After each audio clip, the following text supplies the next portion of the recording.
Greetings. My name is Clauneck, and I welcome you to the Temple of Clauneck.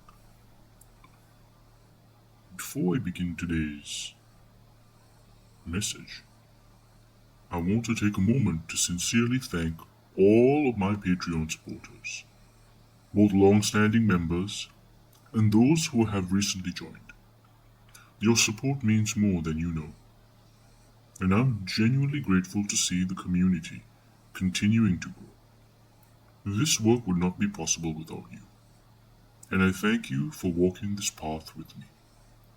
I also want to acknowledge that yesterday was the pink full moon in Libra. As I do each month, I perform the full moon ritual for my Tier 2 and above Patreon members.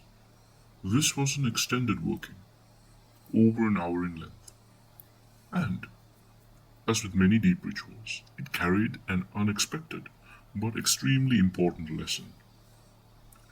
And that lesson is the reason for this video. Today, I want to speak openly about a mistake I made, so that no other practitioner working with Clauneck ever repeats it. During the pink moon ritual, one of the workings involved a contract with Clauneck, bearing my signature. This is not unusual in my practice.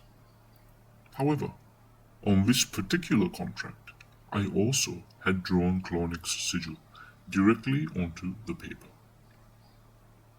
At the appropriate point in the ritual, the contract was to be burned, symbolizing completion and transference. I placed it into the flame and watched as the paper burned. But then something happened that immediately caught my attention. The entire contract burned away, except for Clauneck's sigil. Everything else was ash, yet the sigil remained intact. Naturally, my first thought was simple and mundane. Oh, there's just a small piece left. I'll let it finish burning. But it didn't. The flame would not take it. I tried again and again. The paper refused to burn. It was surreal. There was no logical reason for it. In that moment, I felt a sudden and very strong realization come over me. Clear, immediate, undeniable. Clauneck does not want his sigil burned. The realization hit with such force that I stopped instantly. I removed the sigil from the flame and set it aside. And in that moment, I felt confirmation. Strong, calm, but unmistakable. He made it clear this was not anger, but it was a boundary. And then the message came through plainly. It is okay, but you must tell others. I was instructed to make this video to ensure that anyone who works with Clauneck understands this clearly. So let me say this plainly, without ambiguity. Never burn Clauneck's sigil. Not in ritual, not in a contract, not as an offering, not for symbolic destruction. His sigil is not meant to be consumed by fire. If you work with Clauneck, respect this boundary.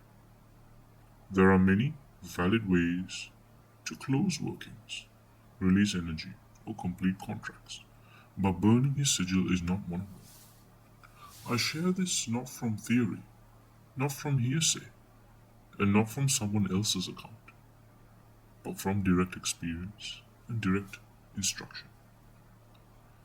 I'm sharing this so that you do not have to learn the hard way, and so that your relationship with Clauneck remains respectful, aligned, and strong. If this message helps even one practitioner avoiding making the same mistake, then it has served its purpose. Thank you again to all my YouTube subscribers and all of my Patreon supporters, and to everyone who continues to engage with the work of Clauneck, thoughtfully and sincerely. Until next time, walk with awareness, work with respect, and may your path be clear. Avalan Essen Clauneck Kia. Hail Clauneck.